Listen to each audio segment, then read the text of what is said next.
Hello guys, welcome back. So today we are going to one place called a place for a swim because it's such a hot day. I started the vlog after I reached like a place like this because in the city it was so much traffic and so many people that I didn't even feel like talking and making a vlog, and it's too dusty as well. As you can see here, that everything is so dry. So we are in the middle of the Gulma tea estate. So we are crossing across from Gulma to Sukna, which is again another tea estate and army base. Plus there's a settlement as well.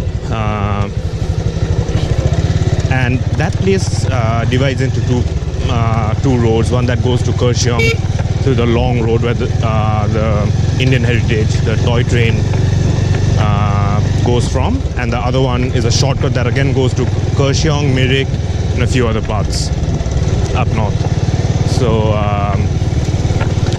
yeah, enjoy this road, and I'll be back with you in a bit.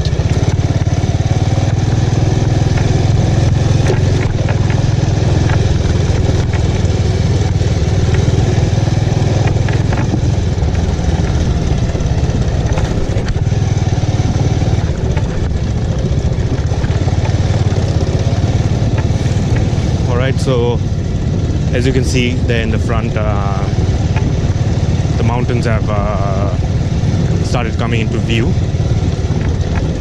and the air itself seems very, very clean,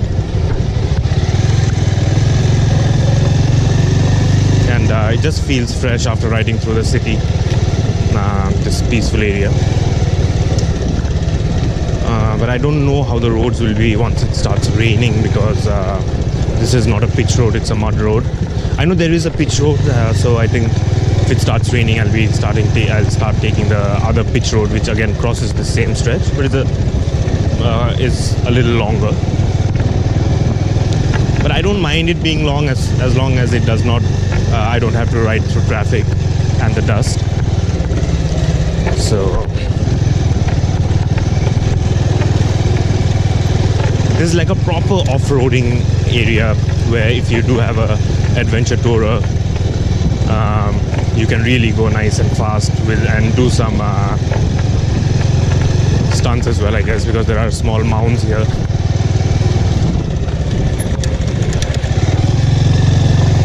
And also drift with the thing.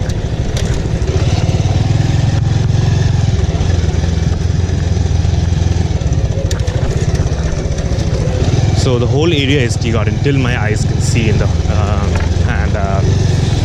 because there are no people. Even the night sky in this area is really good, because you don't have too much light pollution, and just sitting out here you can actually see a lot of those shooting stars go.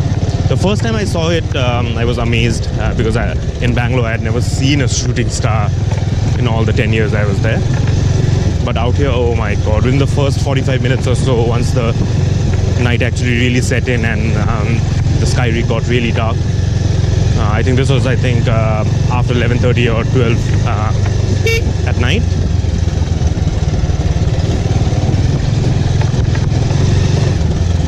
That the shooting star, that I really started seeing the shooting star. But by then I had got so bored that when my friend told me that, hey, there, and I was looking at something else. But yeah, once he saw the shooting star and I started looking at the sky, so within a matter of 15-20 minutes I saw 7 to 8 shooting stars just go past, and I had never seen it, so it felt really wonderful. And the number of stars that you see, because there is no light pollution and you can see a lot of stars here, the number of stars are a lot. So right now what I can see is that most of the tea have been already plucked. So I guess like the tea plucking season is over. So right now it's mostly just dried stumps of the leaves of the tea plants.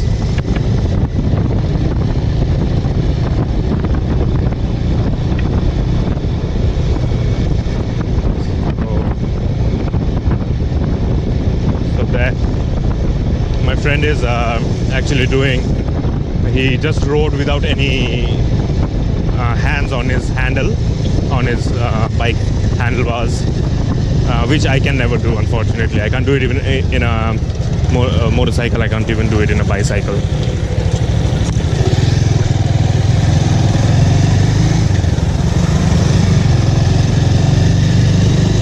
So I'd rather not do it at all, kind of thing. But yeah, he did it, and it actually looks nice when you can do tricks like this. And especially it gets caught on the camera and you can actually look at it later on. It always feels good.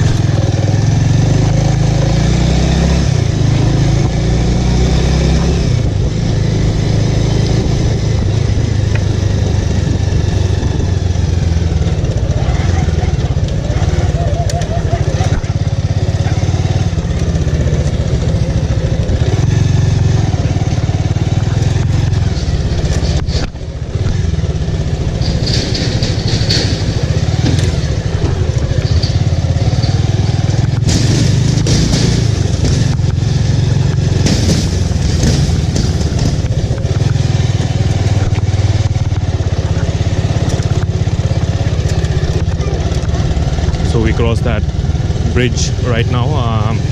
The actual bridge that is besides it is broken.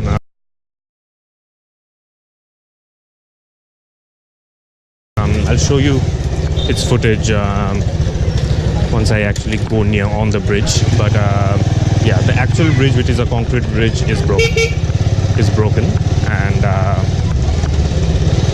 we have to cross through this bridge, this temporary bridge.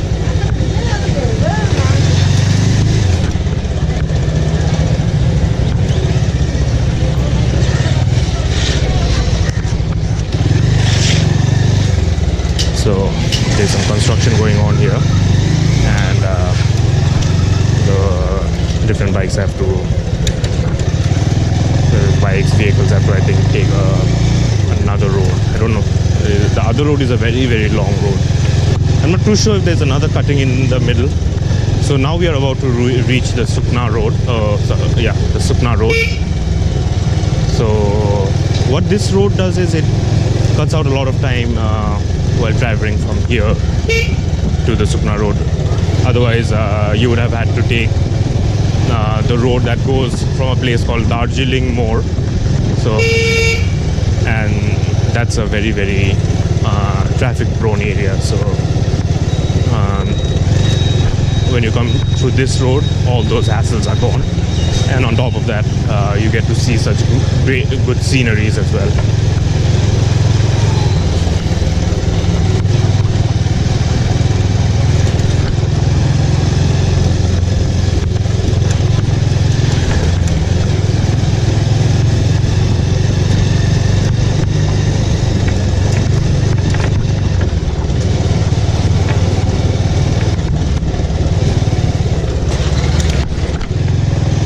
Damn, the devil.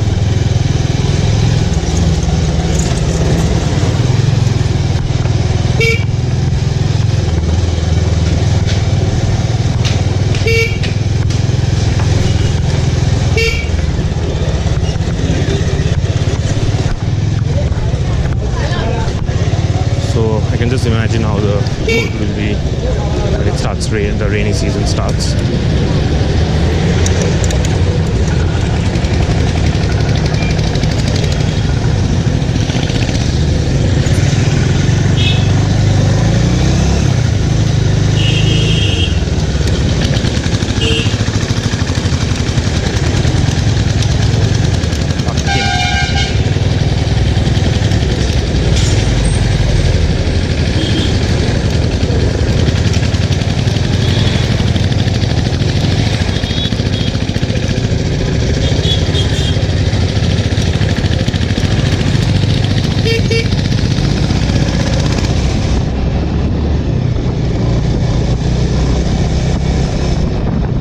finally we are on the Sukna road. So after around so out here it's more or less like a lot of cars and a lot of these buildings and everything, but I think we'll soon be reaching a place where the nice peaceful road starts, which is always good. But this traffic is nothing compared to what we would have faced if we had come the longer way. So the bargain is a good one for me.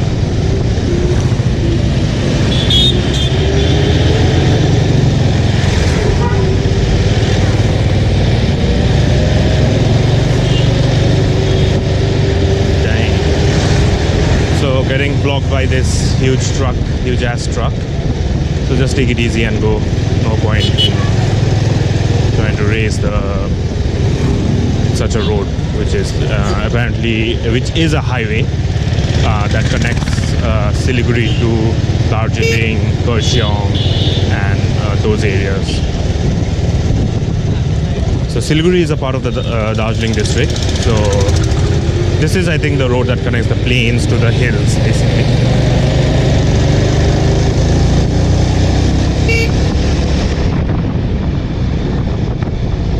So finally got my way out from behind the thing. So now just go. Now I think the whole scenic route starts up, as it looks damn nice.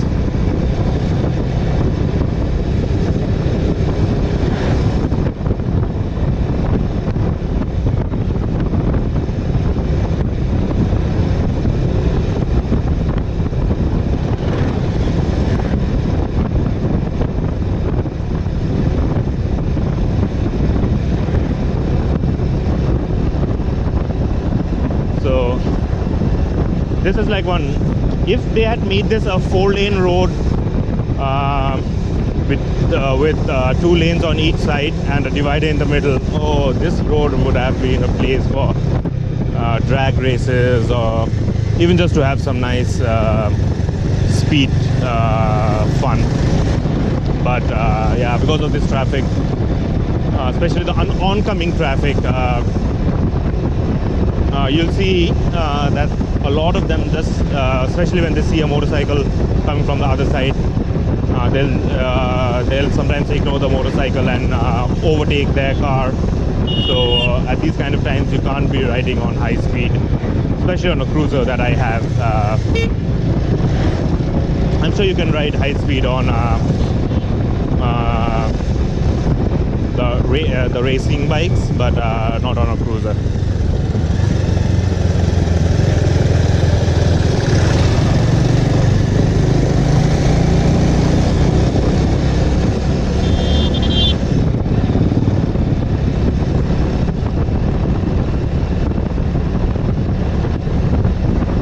Nice weather, nice road. So there's nothing much that can be asked in life. When you're riding a motorcycle, and these are the few issues that affect you, and this is just perfect.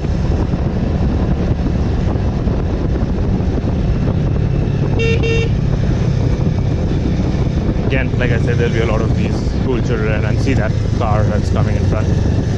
So you can't be riding on high speed here, because you just may need to push the brake any and every time. So you always see those army guys coming.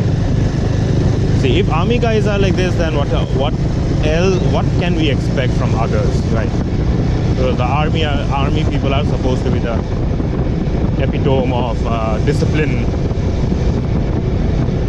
Like, the job is to be.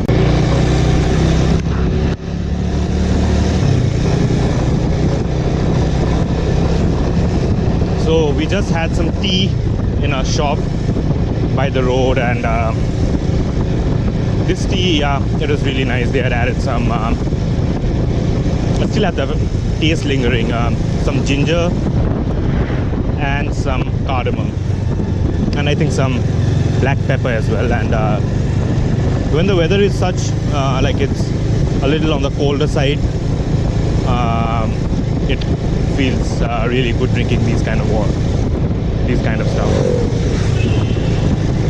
So as you can see, there was those biker boys in the two, I think 390cc bikes.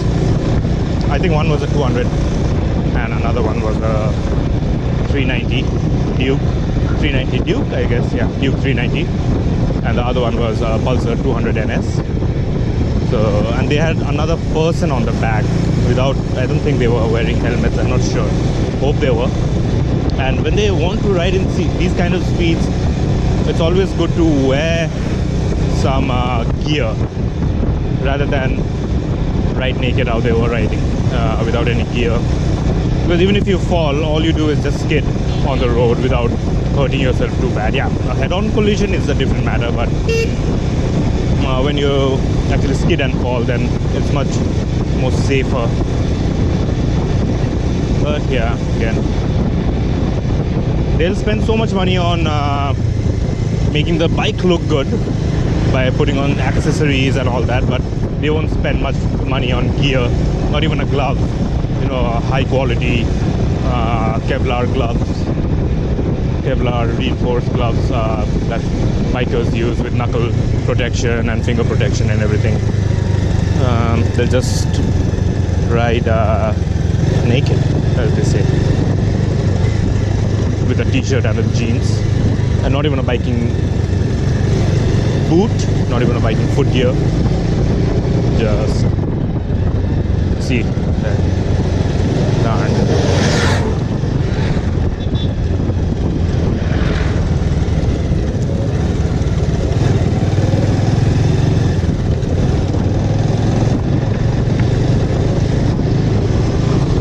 So now we have entered the army. Welcome to military station. Welcome to Sukna military station. So we'll go through this road all the way to Gadidhura. So you can see a lot of these speed breakers have been kept, a lot of road barricades and everything. And the only reason being that they want to keep this place secure, which is understandable given the situation, how India is all about. So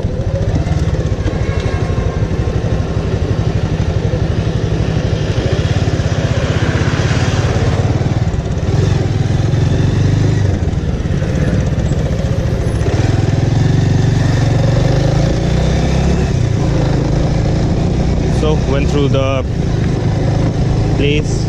It's written here, go dead slow. So what does dead slow means? Does dead slow means go as slow as a dead person, which is more or less no movement? Or does it mean, oh, those are some really cool, crazy places? There's one tank here.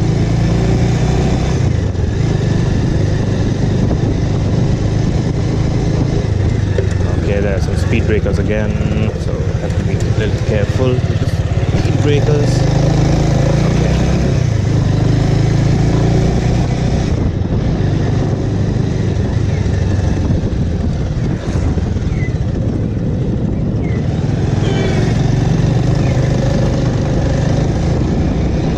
Breakers, and since this army compound, I think the military have the right to wait. So on the sides they've given boards of people who have died for our country, and it's written, we salute you, we salute, and the name of the army man. And yeah, I salute you too for dying, giving up your life for the sake of your country, which is really brave. I don't really I'm not a person who would ever kill myself for anyone, even for myself, but I can respect the sentiments where these military people come from, and the kind of thing that drives them. Yeah, I think I can kill myself for my son, I guess that's the or for my children, that is, very easily, but not for And I think that has a lot to do with your genetic, like the genes. Like children will be the people who will be taking your gene forward, and I think that's just the basic animal instinct that we have to protect our children by any cost necessary, because like your job is done, like you have children and your job is done in terms of your genes to be passed over to the next generation, the continuation of your genes. But if your kid dies, then you have to again make a big child and the whole process. So I think that animalistic thing is there, where I will actually kill myself or die for my child. But yeah, not for my country per se, because I believe like Earth is a country, and like I believe in the idea of united Earth as humans, rather than I being labeled as an Indian, you know. So that is my thought. So probably when it came to Earth, I guess when it's the safety of my people, of human beings, that time I would probably give my life. If that's the last resort, that either you get killed or you can die and something good comes out of it, then of course I will choose die. But that is for the whole of Earth, not for just a part of Earth that is like India or whichever USA or whichever name that you give.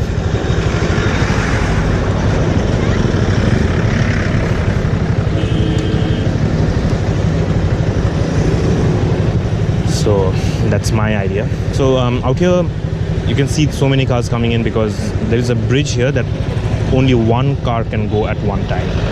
So that's the reason why.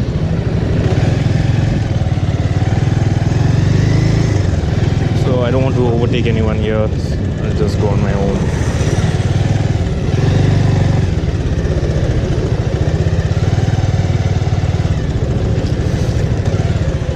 Behind the Army Jawan's Jeep.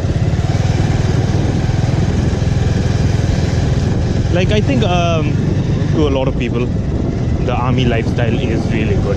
You know, I don't think it's for me, but I'm sure it is for a lot of other people. You know, and even the lifestyle of the army is really nice, especially if you're an officer, because then like it's like being a government officer, where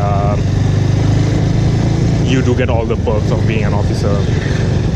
Also, I think for special forces, I think they have a different scenario altogether than these regular Jawans.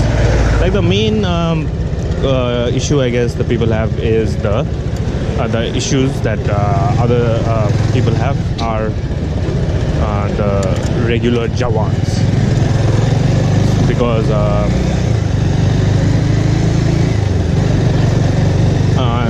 like the infantry Jawans, I mean, or any form of the very entry level or the lower level army people who know how to fight a little bit, who know how to shoot guns, but in a very general way. They are not specialized. They are not specialized. What do you call them? Specialized in any kind of anything, basically. They are the grunts